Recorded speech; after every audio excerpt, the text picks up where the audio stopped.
Hello, welcome back to Jumping the Stylus. Today we're going to be discussing artists/albums that I no longer listen to. Now, I think this is a really interesting topic of discussion. I've seen other YouTubers creating videos around this idea, and it really intrigued me. So I started looking for my record collection. Now, I own all of these albums, which just goes to show how much I loved these albums because I own them. But I've just found that I don't listen to them anymore. Now, the reason I think this is a really interesting topic of discussion is because in most cases, music is fluid, I think, throughout our life. Now, don't get me wrong, we have those artists that will last us forever. You know, they're like our backbone. For me, I have my Beatles, my Zeppelin, my Simon and Garfunkel's, my Bob Marley and the Wailers. You know, these are artists that I've listened to since day one, and I think I'll just continue to listen to for the rest of my life. There's never been a period of my life where I've gone, do you know what, I'm not interested. Whereas every other sort of artist in my life, they've kind of came and went at times when it was appropriate, you know. Through the different stages of my life up until this point, it's music that's been there at the right time. And then as time's gone on, it's like I no longer pick the album up anymore. And then before you know it, it's been years and I've not listened to them. And I haven't had the urge to listen to them since.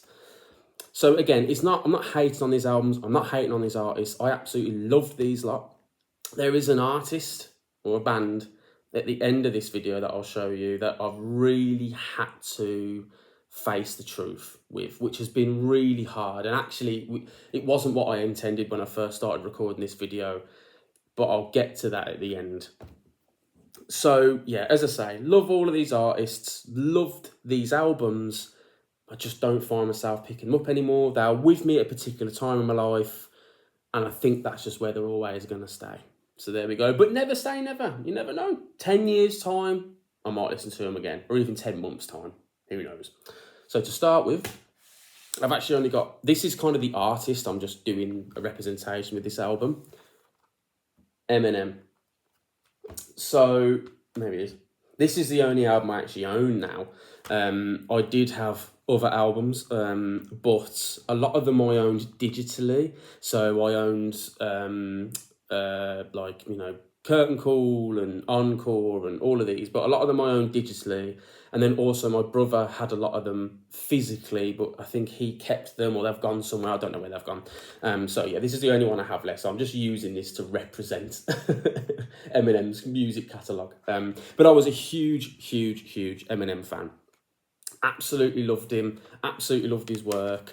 I remember as a kid growing up, I was very much a kind of rap snob. I didn't want anything to do with rap. I hated rap. And I remember, kids in the playground would be doing rap verses, and I'd be there rap, it's just so, it's just rubbish. So uncool. I thought rap was uncool. That's the kind of kid I was. I was into rock. But when I became a teenager, particularly when I was in secondary school, and I was going through quite a hard patch, and my parents, in fact, my whole family had moved out. I was still living in the city. My parents and my family had moved out into the countryside, but I was still having to finish school in the city. And I was having to live with my grandparents, and it was quite an all over the place time because I was also having to sit exams and all of this. So it was just very weird.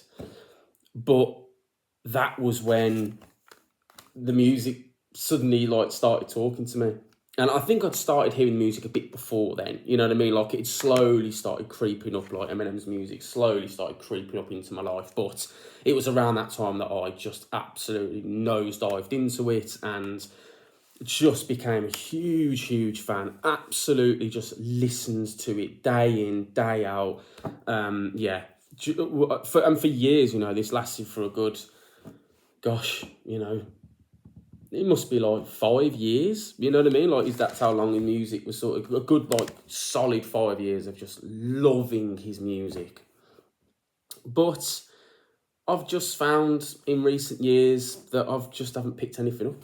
you know, and I've never felt the urge to go back. It's sort of like that was of that moment, you know what I mean? And it really helped me through that moment, you know, all obviously, because the music's very kind of like angry and all about, you know, angst and that kind of thing. And all of it just spoke to me so much. But now I'm in just such a completely different place in my life. Plus, you know, I have a child and things like this, and you just can't go around blasting Eminem. You know what I mean? So, yeah, I absolutely loved his music, but it's in the past now, you know, and it's just how it is. But yeah, obviously there are, you know, he has loads of fans still, and people still absolutely love him. And actually, when his most recent album came out, I did give it a quick listen. I remember going on Spotify and I gave it a quick listen. You know, I was just intrigued. But again, I just found it just didn't really speak to me or anything. I was like, yeah, you know, that was that. But yeah, loved him and loved all his music, but I just can't see myself listening to his music anytime soon. Right, coming up next, I have to cover this one a little bit because you know what YouTube's like. There we go. It's Wolfmother. Now, this album, this copy is the 10th anniversary. I don't have an original. This album came to me when I was in sixth form. So I started studying music when I went to sixth form. I was actually a drama student. I did acting and performed plays and things like that. You know, that was where my, you know, all my effort was concentrated. But I was getting into music so much that when I got to sixth form, I was like, do you know what? I really want to start learning about music, like technically on a technical level. And so I joined music class and I really enjoyed it. It was an amazing time, really amazing time. And my classmates were brilliant, right? And there was this one lad in there and he was listening to Wolfmother. And he was like, you've got to give these guys a go. You know, if you like Zeppelin and things like this, you've got to give these guys a go. And I listened to it and I just loved it. Absolutely was just like, wow, this is fantastic. And I then went and got the album myself. I went to, what was it called now? In Worcester, there was a record shop, not HMV. There used to be a different record shop. Oh, what was it called? I went there all the time. Anyway, I can't remember. It might come to me later. There was a record, if you know it, put it in the comments. There was a record store in Worcester that wasn't HMV, and it was a really good record store. I loved it, and then sadly they closed it down. I think they moved to Bristol or something. But yeah, I used to go there all the time. That's where I got the majority of my records from. And that's where I got this Wolfmother record from. Anyway, loved it, thought it was brilliant. And for a good solid year, I just listened to the record. I just listened to this record over and over and over. Yeah, there's the back. There's the songs, and you've got the bonus ones, because this is like a special edition one, like a 10-year anniversary one. And then there is the inside, which looks pretty cool. So, yeah. But after that, I just found I didn't listen to them again. I think I spent basically since I left sixth form, I just didn't listen to them again. But I still own the album, I still have it. But I've just never felt the urge to pick it up again. I remember hearing one of the songs that I used to listen to a lot. Let me try and think which one it was actually. Woman. Oh God, I used to love Woman. Joker and the Thief. I loved Joker and the Thief. You know, I remember, I think it might have been Joker and the Thief that I heard recently. Well, I say recently, like a couple of years back. And I was just like, oh yeah, no, I wouldn't listen to that now. That's, you know, that's in the past. But I still love this album, and it, you know, it just, yeah, reminds me of sixth form and those wonderful times. But again, I just don't feel the urge to put the album on anymore. So there we have it. I'm just going to move that over there so I don't knock things over. And in the same vein as Wolfmother, we have the White Stripes. Again, this was all around the time when I was doing music in sixth form. My friends loved the White Stripes. They introduced them to me because I didn't really know the White Stripes that well. I knew Seven Nation Army, but that was about it. And they were like, no, you got to give it a listen. You got to pick this up. And so I did. There we go. There's the cool inside cover. Very nice. And there's the back. So, yeah, picked it up again from that record shop in Worcester around the same time that I picked up Wolfmother. Absolutely loved it, played it over and over and over. But again, after I left sixth form and life moved on, I got a job and things moved on, I just never found myself picking it up again. And again, I just don't feel the urge to want to play it. But I still loved it. Absolutely brilliant. I think I would say I preferred this to the Wolfmother album. But yeah, still fantastic, but I can't see myself listening to it again at the moment. You know what I mean? Again, I might pick it up in 10 years' time. Who knows? So there we go. Moving on. Kasabian. So with this one, it's more the album than the band, I think, because as in what I loved. Because actually, when I listen to other Kasabian albums, I never really liked them as much. Whereas this was the album that always spoke to me. It's called West Rider. Is it Pauper? Lunatic Asylum? I could never understand what that word was. Pauper? Who knows? Anyway, West Rider, Pauper, Lunatic Asylum. Loved this album. Played it over and over and over. And actually, this one's more from earlier in my past. This one's basically from my childhood. Well, sort of like, I think I'd just started sixth form. I just started secondary school when this album came out. And absolutely loved it. Thought it was really creative. I loved all the sounds. I love how this album sounds sonically. It just sounded so exciting. And yeah, this one I listened to for a lot longer than the other albums. Well, no, maybe not Eminem, but the Wolfmother and the White Stripes. This one I listened to for probably a good solid 10 years on and off. Really loved it, but I've just not picked this thing up in, gosh, it must be about 6 years now, maybe, something like that. But I absolutely loved it. Loved this album, but I was never a big fan of the rest of their work. I think that was the main problem. I did try and get into their other albums. There were songs here and there from other albums that I enjoyed, but as an actual solid album, this was the one that I loved. And yeah, it's brilliant. I might listen to it again in the near future, but at the moment, I don't have the urge to listen to it. But yeah, I loved it. So there we go. Again, nothing against these artists or albums. And if you love some of these that I'm showing you still listen to them, then brilliant. Absolutely nothing against you. So next, I've actually got 2 albums here. I don't know why I picked 2 out. I only really need to show you one. But I'll show you them anyway. The next artist that I listen to death is Royal Blood. I absolutely loved Royal Blood. I saw them live at Birmingham Arena. Again, when this first came out, 2014, this is saying, goodness me, don't time fly. It's one of those, it just comes to you at the right time. You don't go searching out a lot of this music. The music comes to you. You know what I mean? Obviously, I bought the music, but the music had to come to me first for me to want to go buy the record. And it just came to me at the right time. And my goodness me, did I love Royal Blood. This album especially, absolutely phenomenal. And I do have their next album, which again was brilliant, which was, what was this one called? How Did We Get So Dark? I think that was the name of this album. Does it say it on the side? Yeah, How Did We Get So Dark? This was the next album. Again, absolutely loved it. I think I preferred the first album over the second album, but I still really, really, really enjoyed this one. I played them both a lot. Hello. Ta-da! I played them both a lot.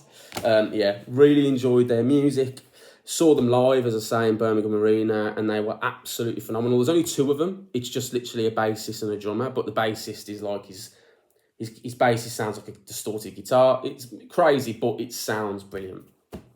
And then it just got to a point, I think when their third album came out, it just didn't land in me. And I remember feeling really disappointed at the time because I'd loved the first 2 albums so much. And when the third album came out, because I didn't buy it, I still listened to it on Spotify, I think, first, and was just like, this just isn't doing it for me, and it really kind of killed the momentum.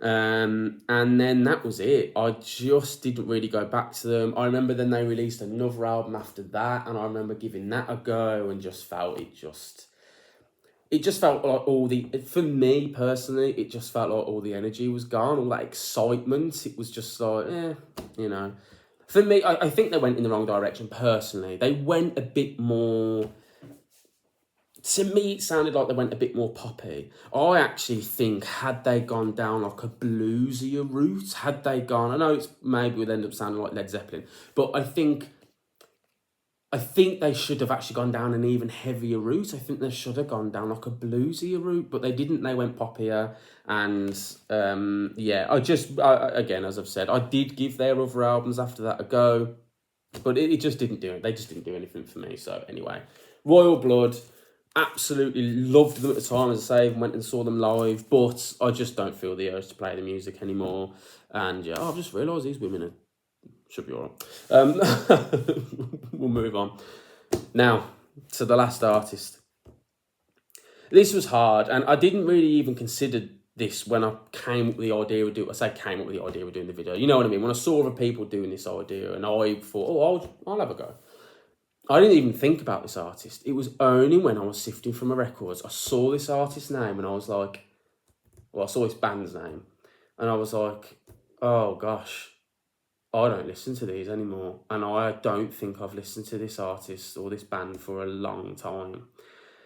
And the reason it's so hard is because I was a massive, massive fan of this band. I was literally a super fan, right? I'm not going to show you all their albums. I'm only showing their most famous one.